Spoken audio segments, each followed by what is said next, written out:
Kalis air ialah antara perkara yang sering diabaikan sehingga kesannya mula kelihatan. Dan apabila masalah ini tidak ditangani dengan betul, kesannya boleh menjadi serius. Okey, bila air dah mula meresap ke dalam dinding, kemudian ke lantai dan juga shielding, ia akan menyebabkan kekotoran dan juga melemahkan struktur bangunan dan menjejaskan nilai hartanah.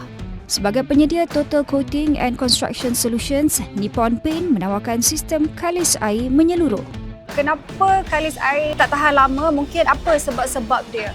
Permukaan bila dia apply kalis air, dia tidak cukup sempurna. Tengok macam ni ada takungan air. Kalau takungan air sudah lama kan, lama-lama kemudian itu kalis air dia sudah mula tembus masuk. So dia jadi tak tahan lama. Bahagian dalam bangunan juga boleh terjejas sekiranya sistem kalis air yang digunakan tidak berkesan. Okay Vincent, we dah tahu apa masalah dia sekarang ni. So what are the solution? Dalam keadaan macam ni, Nippon Paint kita memberi satu solusi dengan menggunakan Nippon Paint Hydroshield Flex 200 Fiber Pro yang dapat tahan sinaran matahari UV and also dia dapat menampung keadaan cuaca yang ekstrim. So boleh tak you explain sikit apa yang dah dilakukan di sini? Okey, sekarang ni semua sudah disiap sedialah. Okey, lantai sudah rata. Okey, dan jubin sudah buang untuk terima lapisan kalis air. Takung air sudah tak ada. Alright, air sudah boleh mengalir ke longkang. Dia pun ada buat angle filler. Ini untuk jangan bagi kalis air bengkok 90 darjah lah. Okey, ini tempat yang selalu bocor. Waterproofing system ini kita build layer by layer.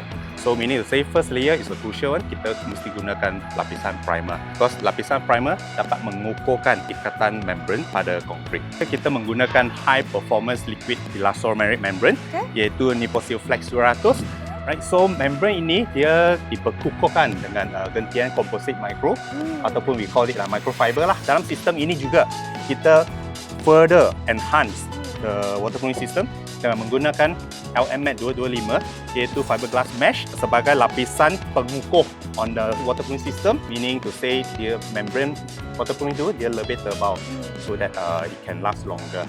LMAT ni kita panggil chalk strand mesh. Kalau ada hairline crack kan, dia air takkan tembus masuk. Dia akan make sure ketebalan dia sama. So nanti kita tengok lapisan seterusnya. Ini lapisan akhirnya sebab kalis air dia kena cukup tebal kan.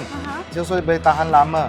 So ini final finishing dia, keempat dan kelima. Untuk projek ni dia jaminan dia kita akan bagi sampai 5 sampai 10 tahun. Dan produk ini yang kita guna pun dia ada hijau siram dan juga test report lah yang semua.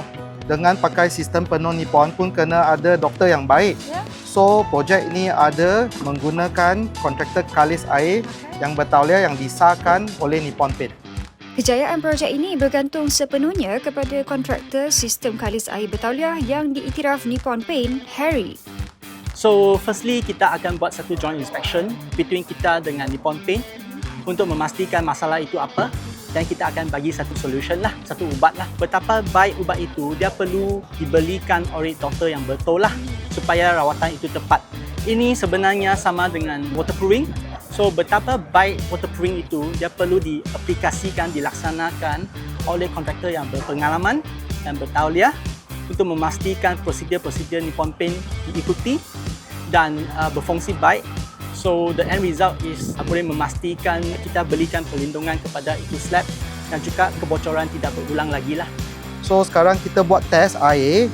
Dia air tak resap ke bawah dan dia boleh mengalir bawah ke longkang. Okay.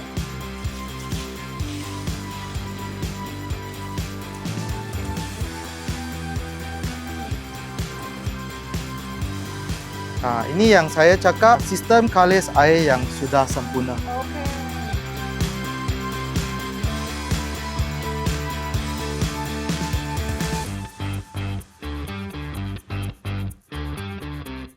Kalis air bukan sahaja melindungi bangunan anda, ia juga melindungi pelaburan anda.